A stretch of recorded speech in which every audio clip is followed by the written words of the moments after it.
Hello everyone, you're welcome to this edition of The Insight. I am Barrister Jonathan.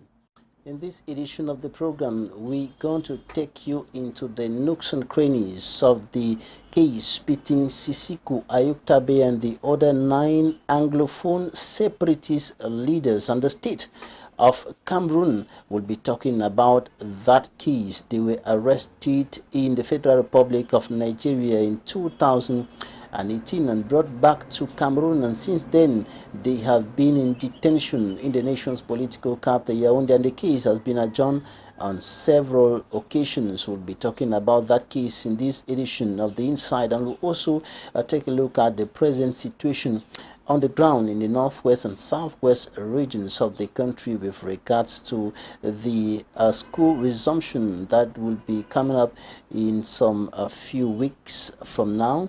That is talking about the 2019-2020 academic year, which is coming with lots of uncertainties and back to school campaigns that have been going on to ensure a hitch-free back to school. We'll be taking a look at that in this edition of the program. Stay with us and meet our guest in some few seconds.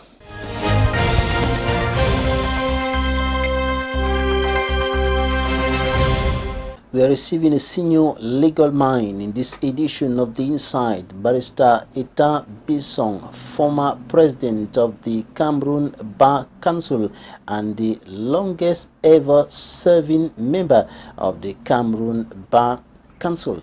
Barrister, you're welcome to the program. Thank you very much, Mr. Babila.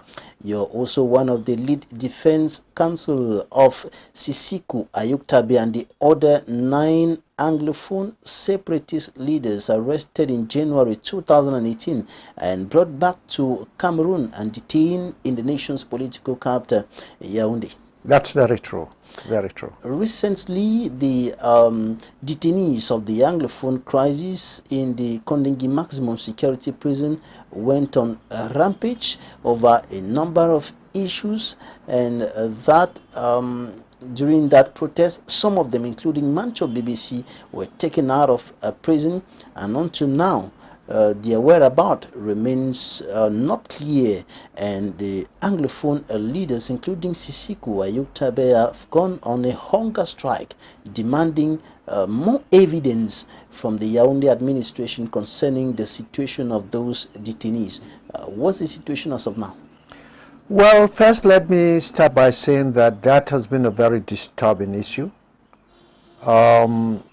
I understand that there was a meeting, or what was supposed to be a meeting, in the premises of the prisons in Yaoundé, and some disturbances erupted, and because of that, the forces of law and order were called in and opened fire, and some people got really injured before Mancho BBC and the others were taken out of the prison. I think this was a boiling issue. This was cooking all along, and foresight would have told the authorities that, you know, they were sitting on a volcano which was about to erupt. So that eruption was foreseeable and neglected. That's what I would say about that situation. What actually were they demanding? Well, you see, very many of the inmates in that prison, like in other prisons in Cameroon, have stayed awaiting trial for so long. And this slow nature of the judicial process has caused them to be angry. You can't blame people who are arrested, taken, detained. They are expecting that they will be taken to court to be tried. Nobody takes them to court. They stay in prison. They don't know what the next step would be, and they spend months and years there waiting for what would be next. So that's why I said these were foreseeable consequences. What happened on that fateful day there was really foreseeable, and it's unfortunate that we are not proactive, we are reactive in this country. That's exactly what happened. Some wanted to go to to know why they have not been presented before a court of law. You know, some wanted to know what was going to be the next step. Are they going for a preliminary inquiry, or are they just going to go straight to court to be tried? And if they are going to be tried, for what offenses? These are very worrying things that would cause anybody, no matter how sober you are, to react to your continuous detention without trial.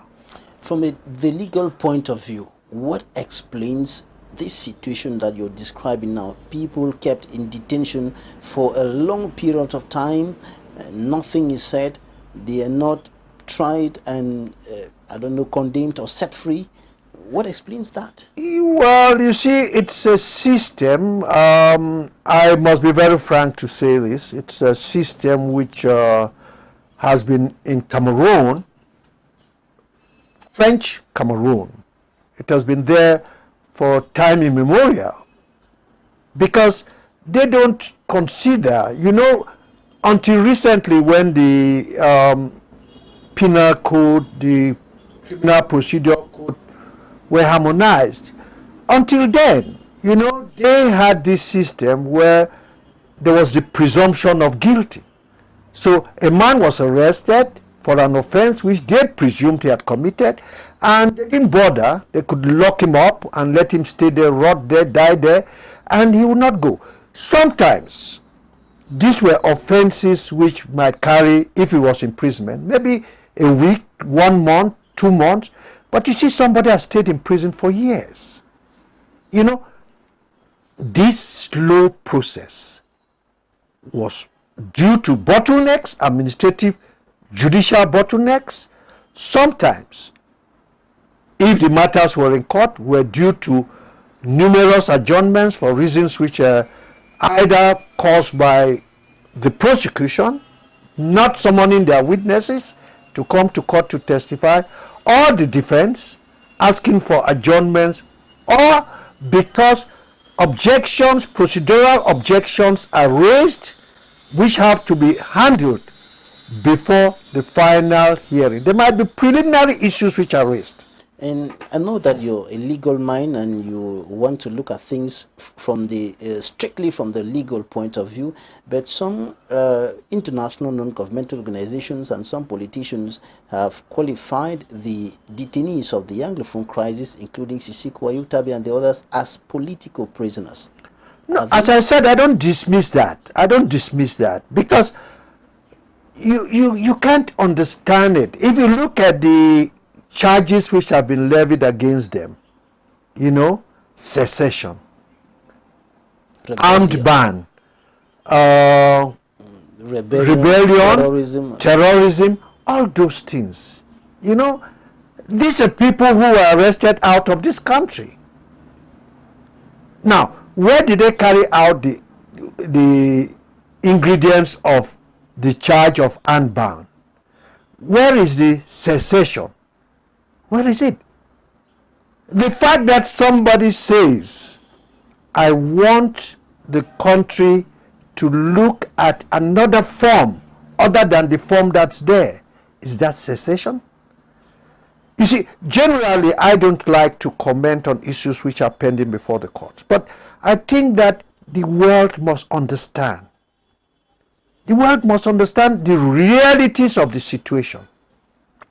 First of all, how did they find themselves in Cameroon? Was it through legal, internationally recognizable means? No, these guys were kidnapped. You're referring to the Sisi Kouyaté and the others. Leaders. Yes, they were kidnapped from Nigeria. In fact, sometimes even in Nigeria, they didn't know where they were. And then they were brought here in a military cargo plane. So, you see, the genesis of it all must tickle any mind, whether it is that of a lawyer or that of a non-lawyer. We must go back and ask ourselves, is this the conduct of a country that professes to respect the rule of law? Is that how civilized society would react? These are preliminary questions. So you don't think that those type of people can be happy living in a system like this one? They're bound to be. So when they say it's political, I would agree. It's political to a very large extent. The legalistic part of it might be just minor. It might be just 10%, but everything in my mind, that is my personal judgment, and I take responsibility for what I say. 90% of this whole thing is political. And it had been political not from today. Are you saying that the charges are unfounded? No, as a lawyer, I respect the tenets of my profession. The tenets of my profession require of me to defend the accused persons and not to pass judgment. So I'm not the one to say whether the charges are founded or not founded, because we haven't taken evidence yet. That's the truth about it. There's no evidence yet. And what is even glaringly surprising is the fact that each time we are in the military tribunal, the panel of judges do not even call out the names of the witnesses for the prosecution.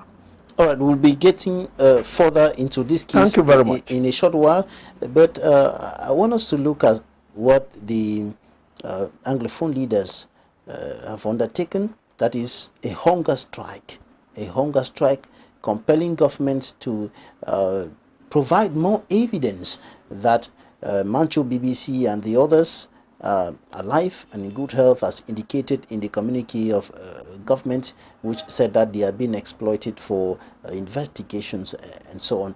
This hunger strike, according to you, within this present context and looking at how this administration has been functioning, can it produce any fruit?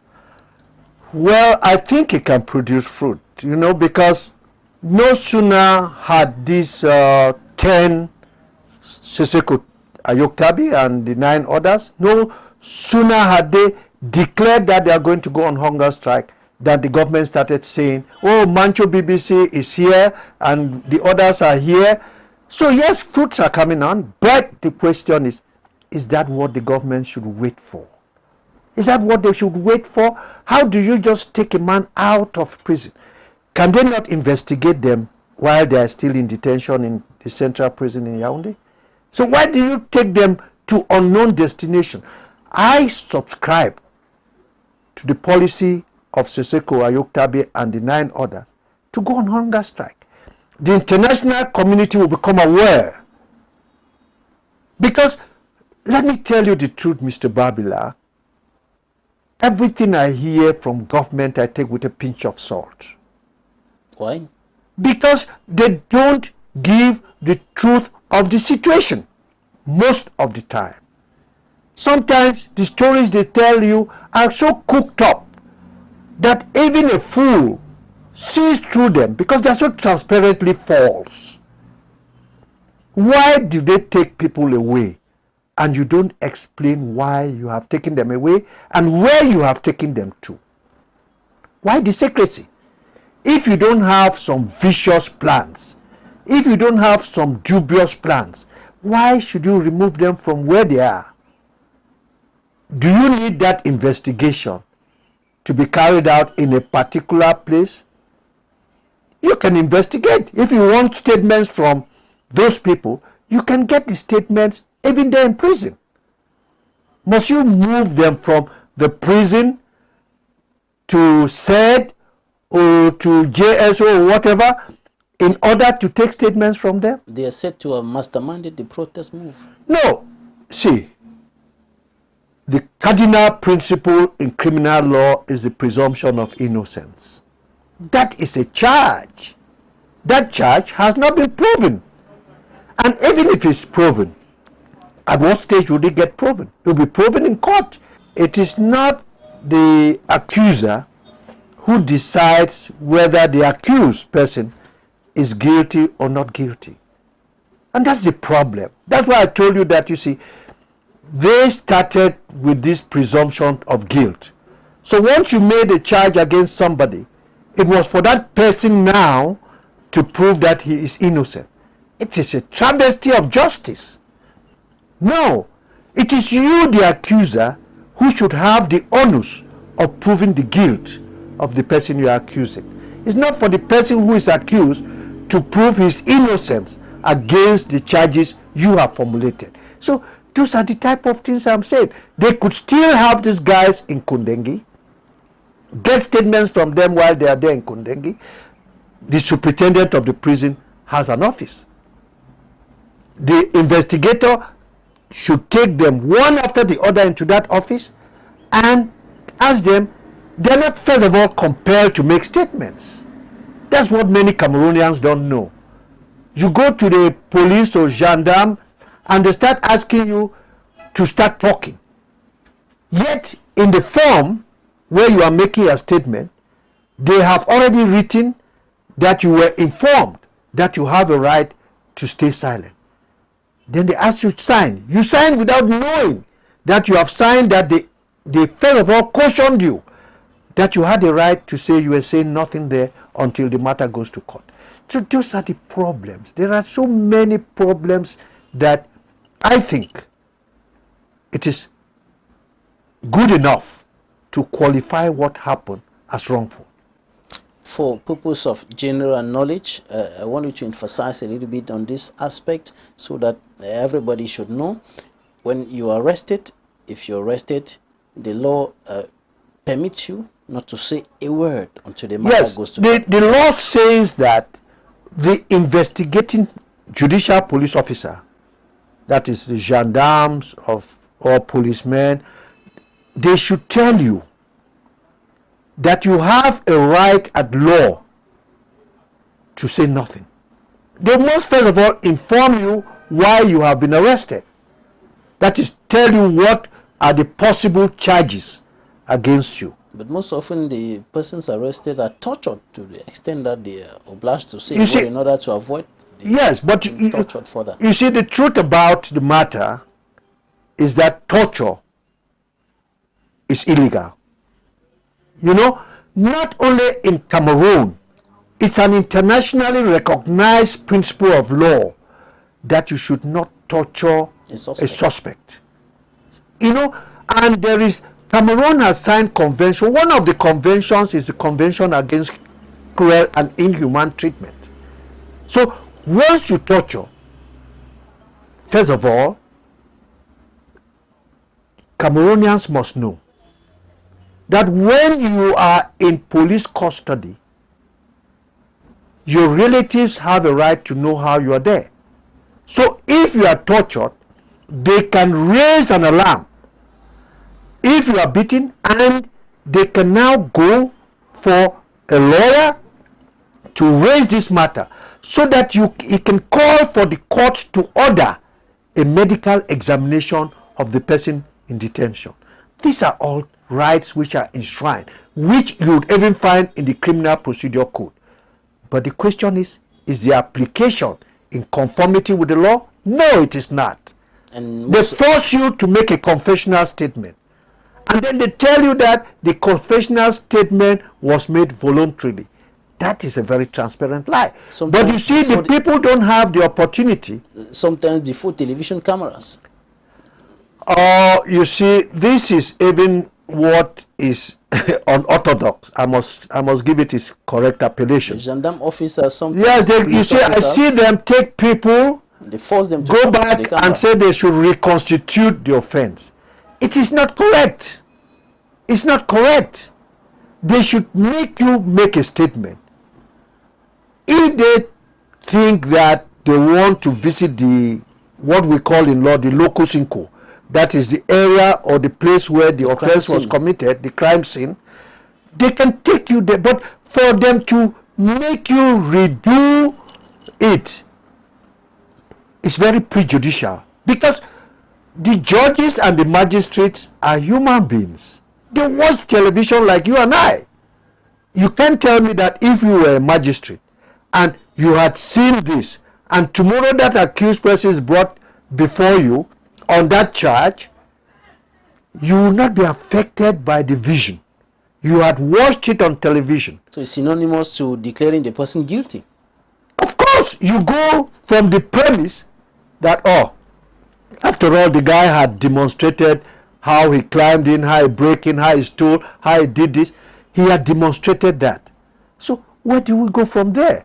You start from that premise of guilt to a conclusion of guilt. The same incident that occurred in the Yaoundé prison equally occurred at the Boya prison. Yes. And there is a non-governmental organization, the Network of Human Rights Defenders in Central Africa, in its last press statement, called on the Minister of Justice and Keeper of the Seals and his colleagues to resign. Should they resign? Will that be a solution? You see, I believe that everybody is entitled to his opinion. So that opinion which they express, they are entitled to.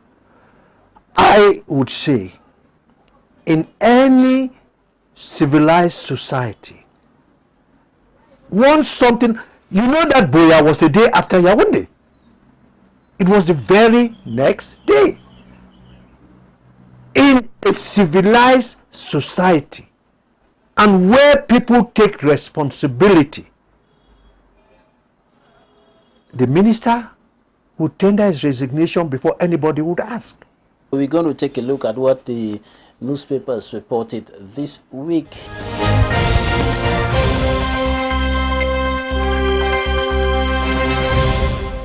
The Voice newspaper says that Anglophone prisoners burn in hellfire. The Guardian Post reveals that Amnesty International indicts government over torture of political prisoners. The Sun, separatist leaders back to bite. The Guardian Post, France says political solution, not military option, way out for Anglophone crisis. Another edition of the Guardian Post says, where's the dialogue Prime Minister John Gute said Biya was ready for? The Post, Swiss mediators lay groundwork for negotiations despite national resistance. The Guardian Post, Mark Barrister apologizes for the lies they have been telling Anglophones. The Horizon questions if Tato and Barrister can cleanse the rudderless revolution. Another edition of the Horizon says Mark Barrister and Eric Tato declared persona non grata. The Post Weekender, United Nations Secretary General lambasted for ignoring Anglophone children. The Median, disturbing statistics,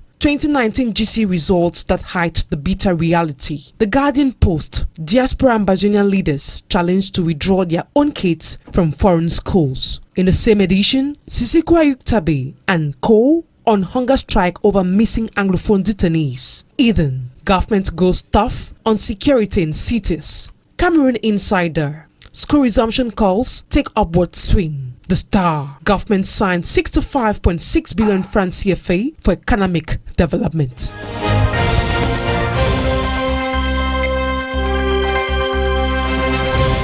Barrister ETAH BESONG, former Bar Council president and longest ever serving member of the Bar Council, what do you think about what happened in Nigeria when Sisiku Ayuktabe, we're going back to square one, to the genesis of the case, from where they were arrested in Abuja in Nigeria. What's your opinion as a legal mind about that arrest carried out in Nigeria, in a foreign land, and then they are brought back to their home country? Well, now I'm not stating an opinion. I'm not stating ETAH BESONG's opinion. I'm stating what is the law. You see, the Nigerian courts have already found that that action was illegal. So the Nigerian courts haven't held that the arrest, the detention, even in Nigeria, were all illegal. I think it's but clear now that everything, you see, we say in law that you cannot put something on nothing and expect it. Once the base, once the genesis is bad, the revelation cannot be good. They were detained here for months before the matter ever went to court. So, again, that was not correct.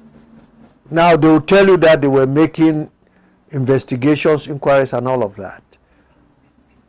Were they informed? There are lawyers amongst the 10 of them, but even the lawyers have to be told. You know, you don't say because you are a lawyer you are supposed to know. The law says you should tell the suspect of his rights at the time you even start questioning him. But you know, I don't know if this was done. So the whole thing is based on illegality from beginning to the very end. After several months of detention incommunicado, no access to the detainees, the case has gone to court on several occasions, several times, and they have been postponed again and again and again and again. Yes, yes. You know, but let it be made clear here that the adjournments have not been solely at the instance of the government. This one must be clear. Sometimes the adjournments have been necessitated by preliminary objections which the defense has raised. We have raised objections a number of times. We have gone on appeal a number of times. You see, and once we go on appeal, the case in the military tribunal must wait for the case in the appeal court to be decided. We had raised appeals or petitions against the members of the panel trying them in the military tribunal. And we have done that. We did that with the first head of the panel. We did that with some other members of the panel. We've done that with the entire panel now. And you see, the Court of Appeal has to decide on those, what we call recusals, you know, for the case to go on there. So adjournments have been stated. We raise sometimes objections, and the court makes a ruling, but the court says, oh, it's a ruling. No, they don't call it a preliminary ruling, or they call it a mention. That's what they say. That is mention. But I tell you, Mr. Babila, What's the meaning of that, mention? I don't know. I can't explain to you what the meaning is. I think that somehow some people are living in the past. Maybe in the code d'instruction criminel or whatever, or penal code d'instruction, whatever code they were using, there might have been something called mention. But in the criminal procedure code, which is the code supposed to be applied throughout the national territory, you will never find the word mention there.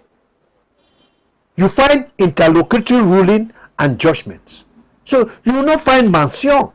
So when the court makes an interlocutory ruling, and we go on appeal on that interlocutory ruling, and the court says, no, it was not an interlocutory ruling, it was a mention, I begin to ask myself, are we in the same country? You are talking about a code which you are applying where the trial is going on, and there is nothing like mention, and you are talking about mention. Where did you invent that from? Where did you conjure that word which is not in the code? So those are the issues. You know, I'll give you an example. We filed an appeal, interlocutory appeal. That is, an interlocutory appeal is an appeal while the case is still undecided finally.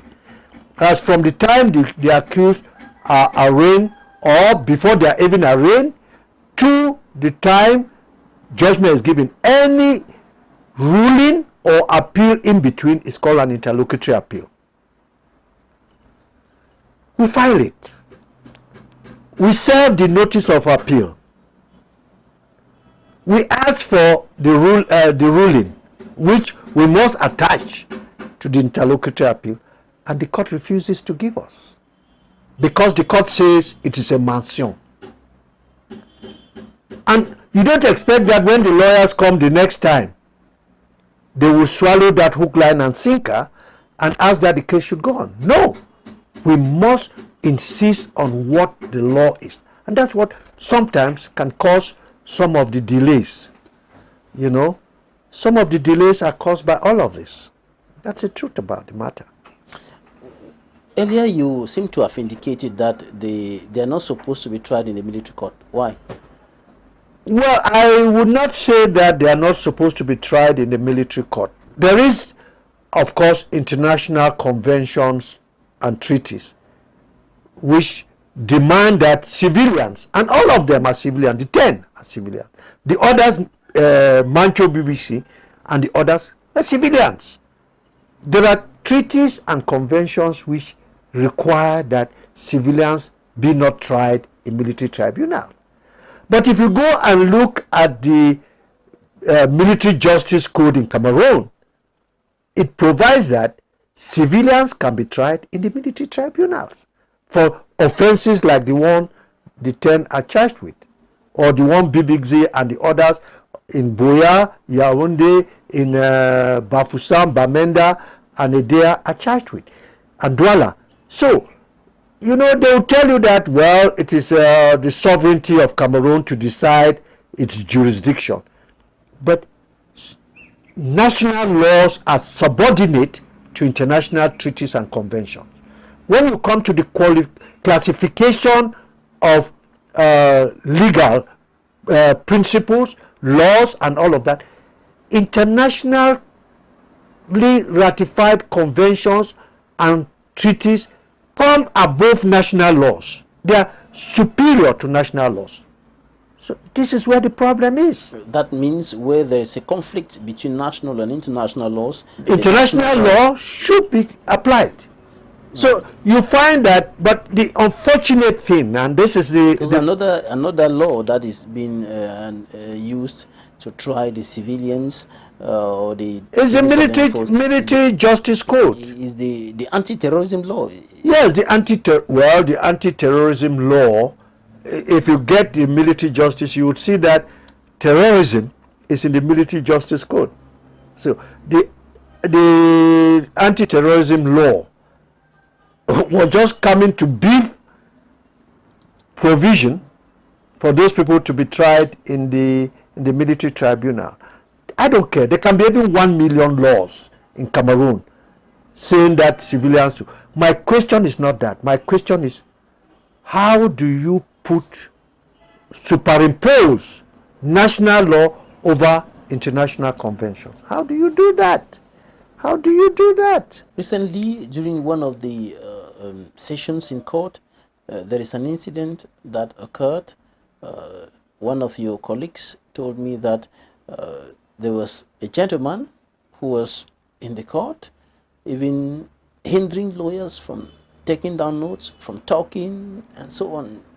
Yes. The truth about it is that, you know, there are many military men, either of the military intelligence or of the gendarmerie or the police forces, who come to court now in mufti. They come dressed not in their military attire. Before the court sessions begins, they have occupied almost all the seats. You know, most of them are in the military intelligence, and they begin to interfere in the working of the court. The other day I had to raise an objection. I called the president of the panel's attention to a gentleman who was standing up. He had gadgets with him, and the president asked him to move out and said he would not tolerate that anymore. But you see, these are things which we cannot allow to go without making remarks or observations to the court so that they be corrected. As I've told you, some people appear to be living in the past. Some people fail to understand that the law they were used to in their own small corners are no more the laws applicable in the Cameroon, which now they call the Republic of Cameroon. It does not. If an Anglophone should come and start talking about what was in vogue when we had the criminal procedure ordinance, of course they will be embarrassed.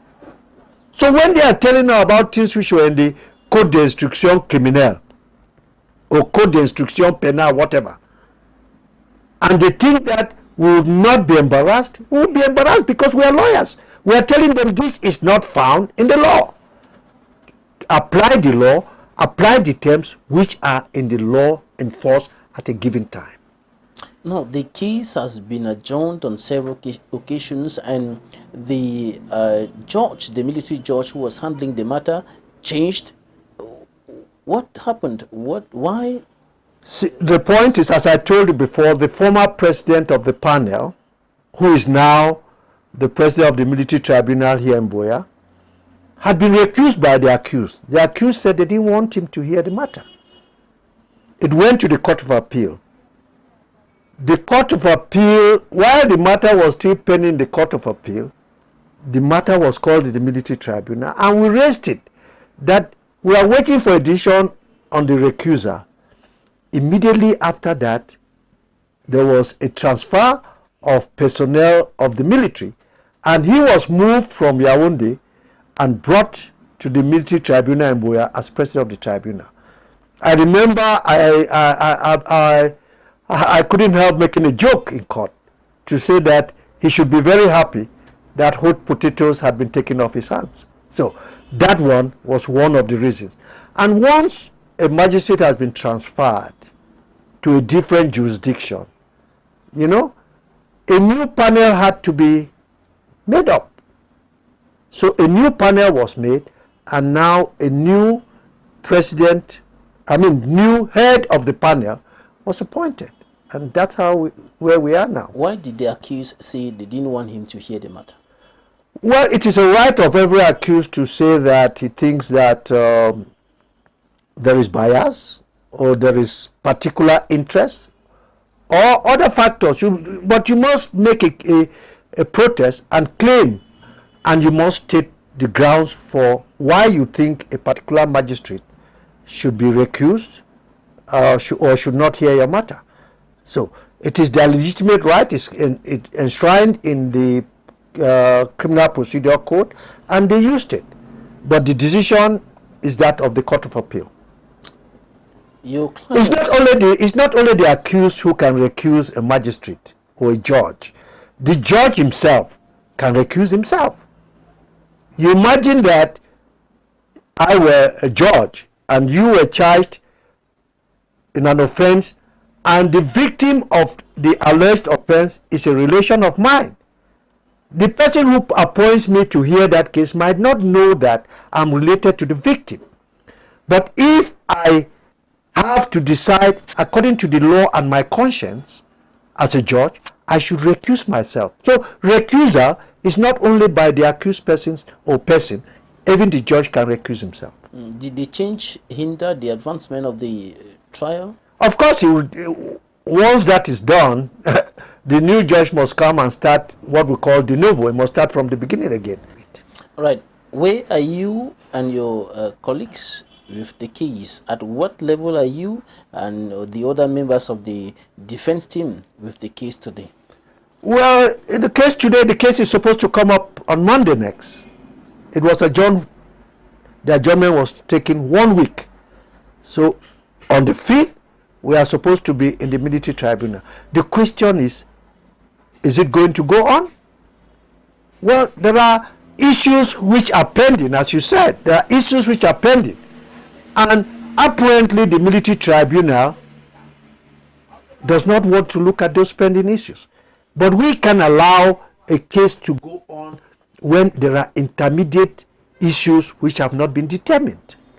What explains the indifference of the military court with regards because to issues they keep saying that oh, this is not appealable because it was a mention, not an interlocutory ruling. We are saying it's an interlocutory ruling. The court is saying it's a mention. We are saying whether it is mention or interlocutory ruling, it is not the place of the trial court to determine that. If there is an appeal, if an aggrieved party says, I don't like what you have said, I am going to a superior court, to an appellate court, it is not the place of the inferior court to say, no, you cannot go there because this matter is not appealable. The Court of Appeal is there to say, you appeal wrongfully and dismiss the appeal. It's not for the court to constitute itself as if it's an appellate court. Those are the issues. And these are fundamental issues in law all over the world. Your clients said during one of the court sessions that they were not Cameroonians, but they were rather Ambazonians. How can we understand this? Well, let me tell you this. If somebody were to ask you your nationality, is it somebody else who would tell you your nationality? Now, these are people who say they are Ambazonians. Don't they have a right to choose their nationality? Whether you judge it correctly or wrongfully, that is your cup of tea.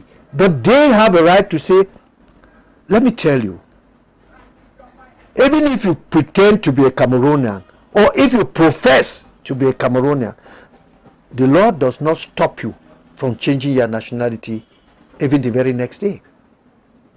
Can somebody belong to a nation that does not exist?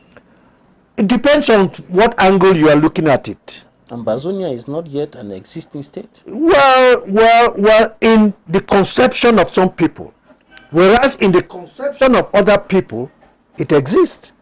What is in a name? Do you remember Shakespeare said that in one of his works? What's in a name? You know, if you call me, or my name changes now to Ojong instead of ETAH BESONG, what is wrong? Does it change my substance? No. So, some people look at it as non-existent. Some people look at it as existent.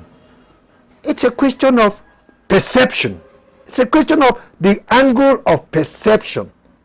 You know, see, if I write 6 now, and I'm here, I look at it as 6. If I turn it and show you, you will look at it as 9. It's a question of perception. You understand? So what do you think about the ruling of the court? The court said they are Cameroonians, but they are not Ambazonians, they are Cameroonians. Yes, the court said so. The court said so, and the court is going ahead on the ground that they are Cameroonians. But, yes, but you know, in the CPC, it says that an appeal of that nature can come at the end. The fact that the court said it does not mean that it is closed. We can raise it at appellate level. That's the point. When you look at the way the case has been progressing right up to this point, do you think that justice will be established in this case? Well, Mr. Babila, you remember when we began that I said something, that I am a lawyer. I don't want to be a judge. My expectation, like the expectation of everybody, is that in any case, in every case, in all cases, justice should be done. That is the expectation of any reasonable person. Whether you are a lawyer or non-lawyer, justice must be done. And this is what I told the military tribunal last Monday. Don't just do justice. Make sure that justice is seen to have been done. Do you believe in the judicial system of this country? That's a very difficult question to answer. Believing in the judicial system. You see, I don't believe in what they call the judicial system of Cameroon. I believe in certain judges and certain magistrates. I believe that Magistrate A is upright and Magistrate B is crooked.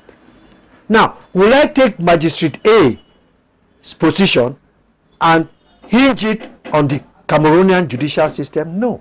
Will I take Magistrate B's crooked position and hinge it on the judicial? No. But I think that there are issues in Cameroon in the judicial system which need overhauling and rehauling. There are too many issues. Don't mind they tell you that the magistrates are independent. I don't believe that. To me, that is balderdash. The Cameroonian magistrate is not independent. So do you agree with those who say that the judicial system is under the yoke of the executive? Definitely is. Definitely is. Who is the head of the Supreme Council of Magistracy? Is the President of the Republic. That's the executive head. The Minister of Justice is a vice. But the Minister of Justice is a civil servant. His position is dependent on the President. The President can shake his head and he's gone. The whims and caprices of the President determine whose ass will be gone. Don't forget that. And how can you, a magistrate, be independent when you take instructions from above? What do you think should be done at this level as far as the case between Sisiku Ayutabe and the other 9 Anglophone leaders and the state of Cameroon is concerned? What should be done is that all the actors in the case, the panel of judges, the legal department, the military legal department, my colleagues who are appearing for the civil party, all of us must come without prejudices, without positions which are fixed. We should know that we are just priests in the temple of justice who should help in the enforcement of justice, and we should do our job without fear or favor, affection or ill will. But whether this is done begs the question. I don't think it's done. I don't think. From all angles, I don't think. I think that all of us who are actors in this case and in any case should come there as professionals, open, and remember that the cardinal principle is that all those people are presumed to be innocent. If we come there already with clouded, befogged minds that they are already guilty. Oh, why did they want to upset the peace in Cameroon? Oh, why do they call a territory of Cameroon Ambazonia? Oh, why? This must be very wicked people. These are evil people. From that angle, you have tied the hands of justice. I don't like that expression where somebody said his hands were tied. It is terrible for a magistrate to say he's tied, but that is the reality in Cameroon, and we must agree. So I expect that we should come with open minds, look at the things squarely, and first of all, take off on the basis of the presumption of innocence. What could possibly be the impact of the continuous adjournment of that case on the Anglophone crisis? Well, the continuous is that, you see, I don't think that that case really affects the crisis. If anybody thinks that the solution of the case would be the panacea, that person is in dreamland. The solution to the Anglophone crisis does not... Politicians have been saying that if Sisiku Ayutabe and the others, and even Mancho BBC, were to be set free, that would be the first step towards the solution. No, it might be a first step, but it would not be the solution. You know, there might be other elements in the solution. The solution in this thing is a political will to solve it. And that is where the absence hurts. The absence of a political will to solve a problem is causing the pain and headaches that ordinary people are suffering. There have been calls for general amnesty as far as the details. Well, that is the prerogative. Are you thinking about that? That's the prerogative of the head of state. But let me tell you, a general amnesty may help attenuate the situation. But that it will solve it is a lie. It's a lie. All right. Because there are people who think that they have been turned into second fiddle, they have been turned into sub-human beings, they are only given second place when they might be even better than the man who is in the first place. And there are those who think that they have been made to understand they don't belong. How do you solve that by an amnesty of people who are before a court? No. Barrister, let me be frank to you, Babila. Let me be frank to you. You know, this whole problem, and I want to say it because I know that government officials will be watching us here. This whole problem started when the government when from the presidency, they went to parliament to change the name of this country from United or Federal Republic of Cameroon, United Republic of Cameroon to Republic of Cameroon. The Federal Republic of Cameroon was a coming together of two entities. One was Southern Cameroon that became West Cameroon, and East Cameroon that became Republic of Cameroon. The Republic of Cameroon and West Cameroon or Southern Cameroon came together to form the Federal Republic of Cameroon. And then subsequently, you go back and choose the name of one of the entities. Is that fair? Don't you think that from that moment you had seceded? So if we are talking about secession, it is those people who are seceded from the United or Federal Republic of Cameroon. It is not the guys who are talking about Ambazonia. You don't go back. Oxygen and hydrogen form water, H2O. Oxygen, hydrogen says, no, I am H2. Oxygen, you are one element. And hydrogen thinks that water should now be called hydrogen. And you think oxygen would just say amen? And that has been interpreted as an intentional plan to eradicate. But that is the genesis of the problem. Until that genesis is attended to, we are wasting our time. All right, Barrister, let's take some interviews right now. We'll be right back in some few minutes.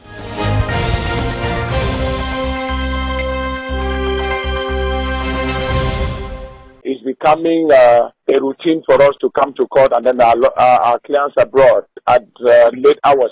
That said, I would want to signal one important issue that has been plaguing lawyers at the level of that court: the insecurity of lawyers. We've done everything to oppose the authorities of the military tribunal to bail us out of insecurity. During the last session, the court was full with people that we don't know them, but we used our own intelligence and our own research to understand that before our clients came, the court was full with plainclothes security men. Some of them, we know them in quarters. The worst of it happened yesterday when one gentleman who has been grinding the bones of Ambazonians, those that have gone through said have been calling his name. I don't know whether the sector of state is aware that this guy was in court. The guy would not want lawyers to talk. He wouldn't even want lawyers to write. He went up to the level of inspecting pens of lawyers. It got to a level where lawyers became so angry, and one of them raised an alarm, and we had to call the attention of the lead counsel, ETAH BESONG. ETAH BESONG had to call, ETAH BESONG had bâtonnier. He had to call the attention of the court, and the judge promptly acted by bringing the guy right to the floor of the court. So when the guy appeared, he asked him, "Who are you, sir?" We're in a public hearing, and when you come and you stand and you don't want lawyers to work, people are not at ease. So the guy introduced himself that he is Ebode, Ajudan Ebode from SED. And we gathered that this gentleman is one of the guys that has grind the bones of Anglophones. Those that have been arrested from the regions and brought here, the man is he is a machine. So we came out of court so disappointed. And one of the worst things that happened is that the judge did not play his role well, even though he won the guy, but like a good military judge, he had to side with him because he appeared to have talked to lawyers that lawyers force. He insinuated the issue of phones that are in court and said he was going to order for a search of the court hall to see those that are holding phones. That phones are not allowed in the court hall except those of lawyers, but he was going to order that phones should be searched and to see whether lawyers are filming or lawyers are recording. And that it has come to his notice that some lawyers come to court and they do record. But this is a blatant lie because we've never had that.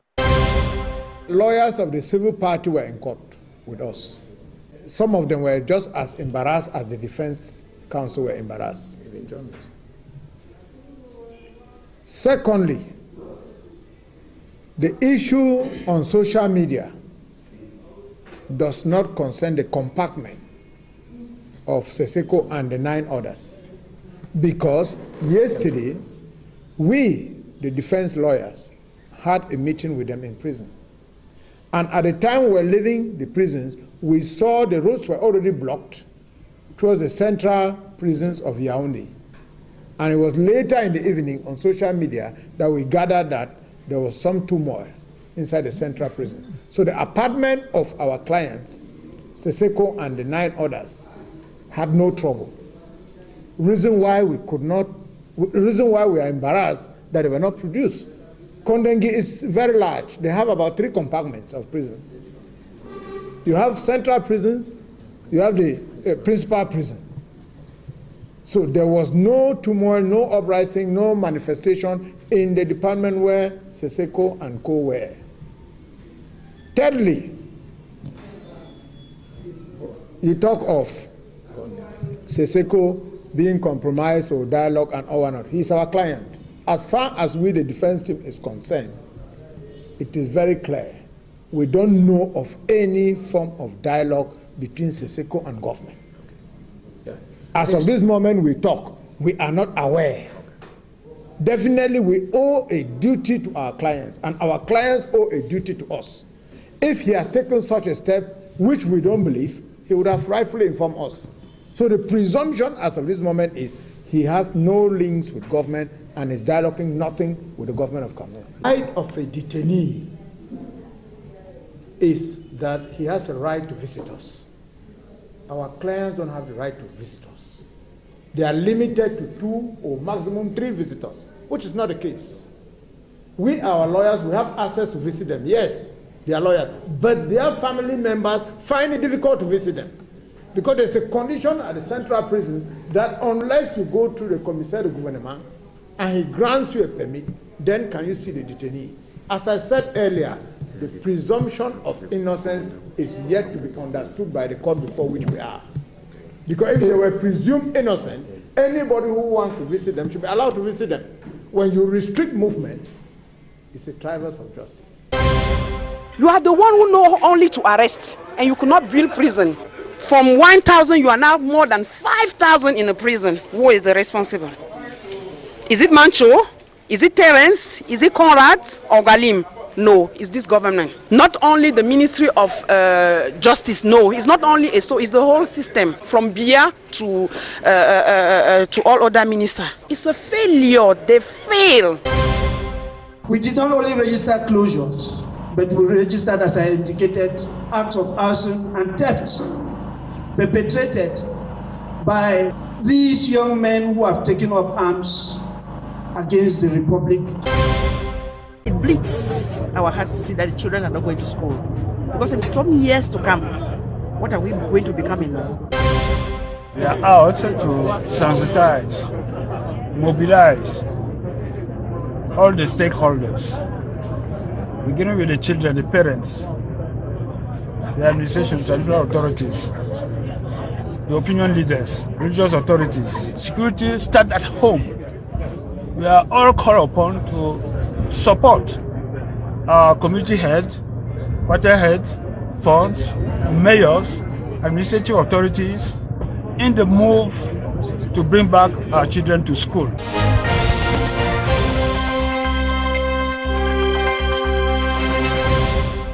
You welcome back. Barrister ETAH BESONG, you're living in one of the regions hit by this socio-political and security crisis. You're living in the town of Boya, headquarters of the southwest region. What's your take about the situation on the ground? Oh, Mr. Babila, the situation on the ground is pathetic. It's not healthy at all. I'm sure coming here, you had seen the number of checkpoints we have.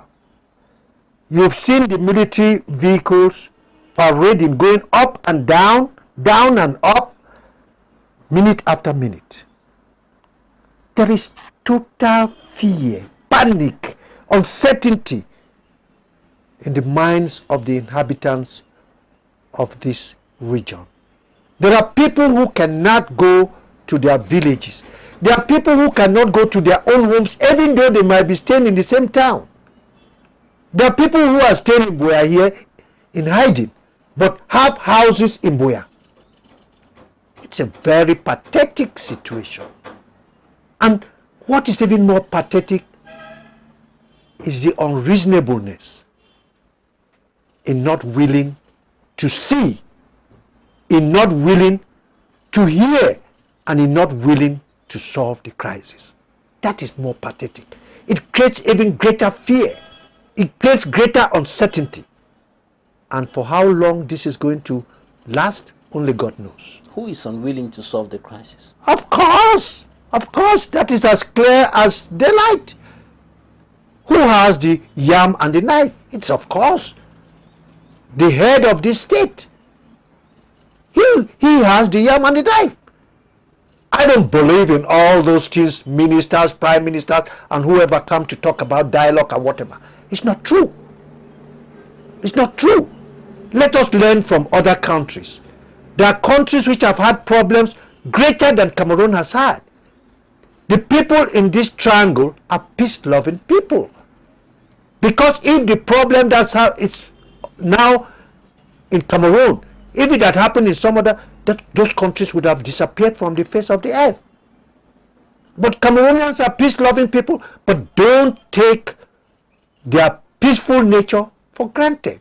The Prime Minister was in the Southwest. That was the former and the present. Those were all window dressing, my dear. And during the last mission of the PM, John Guti, he said that government. Those were window dressing. And you said, look, let me tell you.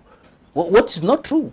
The Dio of Buya invited me to participate in that visit of the Prime Minister. I didn't go. I didn't go because I knew it was a waste of time. Because I know Cameroon. Tomorrow they would say that, oh, we're talking about dialogue. Dialogue has already taken place. The Prime Minister came here, he talked to people. Is that the dialogue we are talking about? We are talking about people. All the factions, all the stakeholders coming together in one place, sitting around the table and discussing, bringing their grievances, bringing their weaknesses, bringing their strength, apologizing for the wrongs they have done, and congratulating others for doing the right thing. That is what it is. You don't bring dialogue by sending a minister or a prime minister on a voyage to go and the fanfare, and you call that a solution to a serious problem like Cameroon is facing. No. All of that to me is window dressing. Until there is a political will. And this will must come from the President of this Republic. He must come down high horses and sit with the people and talk and say, where did we go wrong? Because if I am going to be there, I will tell him, Mr. President, we went wrong from the day you suggested that the name of this country should be La République du Cameroun, which was a past name, one of the parts that came together. I will tell him to his face. And if he's honest, he should say, I'm sorry about that. And tell the English-speaking Cameroonians, I am sorry, I now see I blundered. Nobody is omniscient. Nobody. Only God is. And if the President of the Republic were to do what you've just said now, were to consecrate a speech.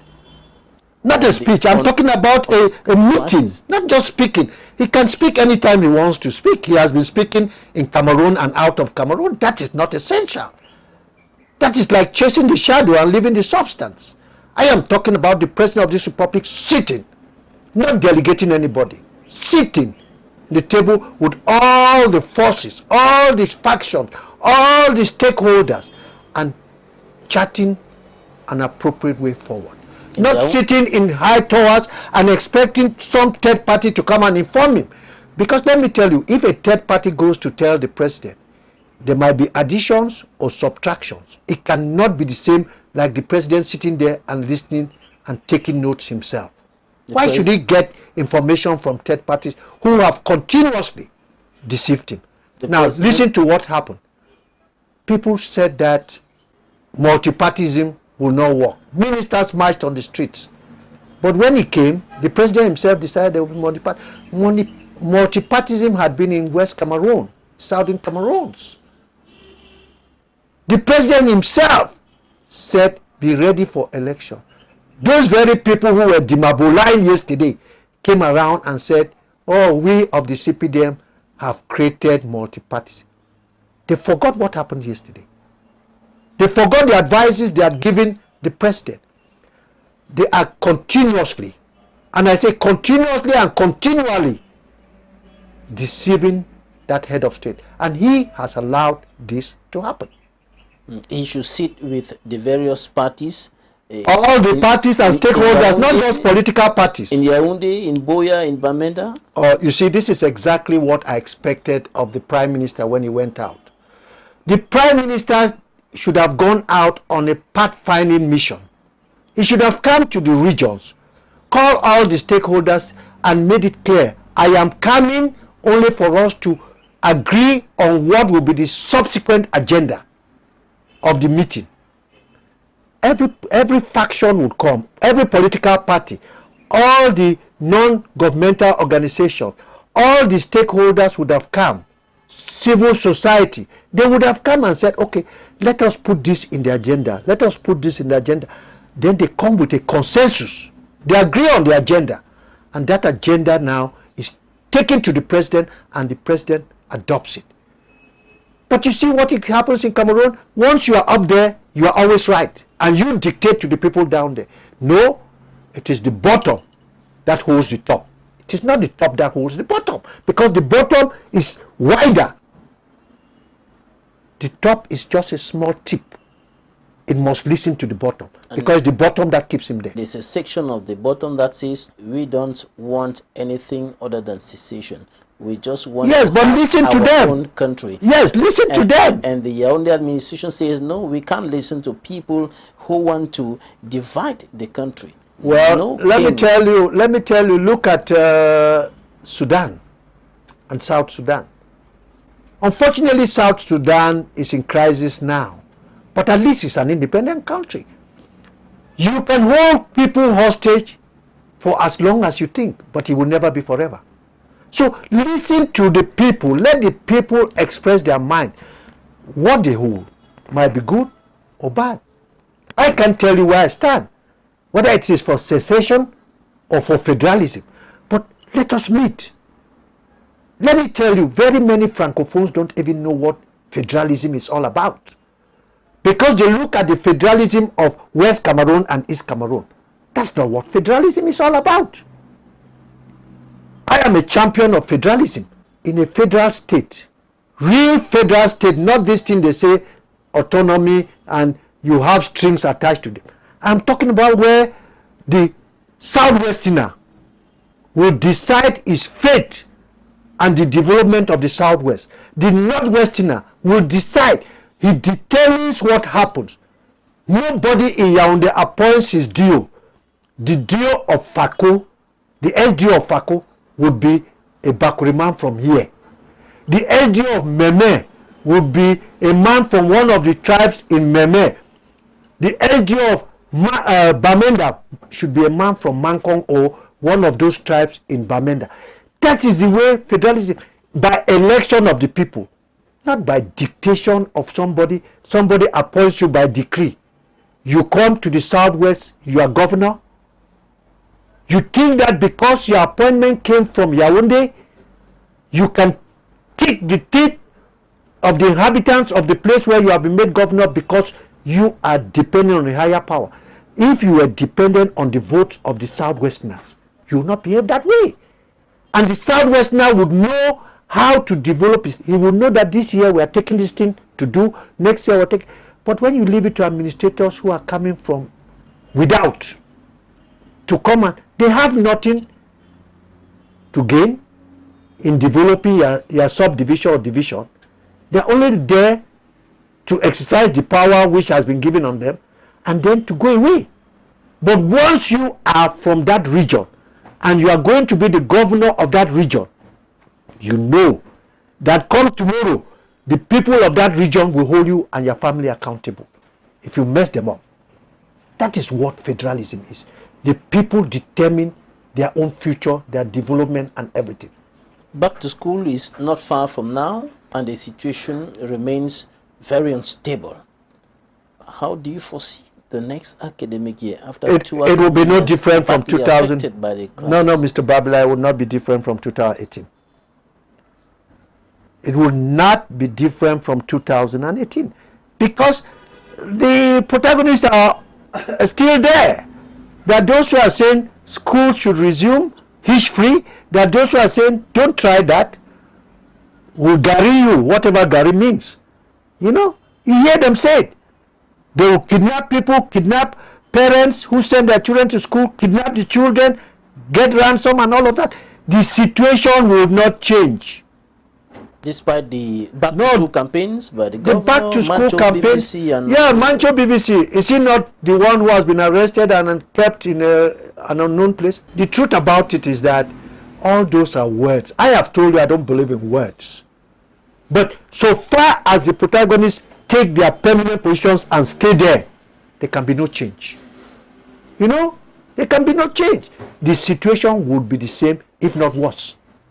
Because the root cause is not being attended to. You don't go to the superficials and leave the substance. Treat the substance and the superficials will evaporate. What you're saying is going to definitely take some time to be done, but between now and September 2nd, what should be done to ensure that who says that pupils and students who September 2nd is a month, Mr. Babila. September 2nd is a month from now. Who says that this evening, after the president listens to us, the president cannot say tomorrow I'm calling for a national. Everybody will be ready to go there. Everybody. The question is the political will. And don't bring those people who have been feeding you with lies. Don't bring those people who think that their positions are going to be jeopardized because they don't have the popular votes. They were handpicked. They sit in ivory towers and dictate and think that they have become the all-knows, the know-alls. No, no. The president should listen to the common man, not those he has chosen. Not those he has resurrected. Because in Cameroon, you are a minister. Even if they remove you today, you imagine that tomorrow you might be resurrected. You keep singing the old song, the old anthem, the old refrain. You keep singing it because you want a resurrection from your slumber. Barrister ETAH BESONG, former Bar Council President, thanks for joining us on this edition of the program. Thank you very much, Mr. Babila, and I want to thank your news house for the opportunity to let me say things, because you see, Mr. Babila used to be in politics before, but I quit politics because it has not helped this country. Politicians have just turned this country upside down. People see black and call it white. They see white and call it black. It's not fair. Let us all tell the leaders of this country the truth, not become bootlickers and hand clappers and people who sing chorus boys. No, no. We are doing a disservice to what we call a country. Thank you so very much. Thanks. The pleasure has been mine. Thanks, ladies and gentlemen, for staying with us. That's it for this edition.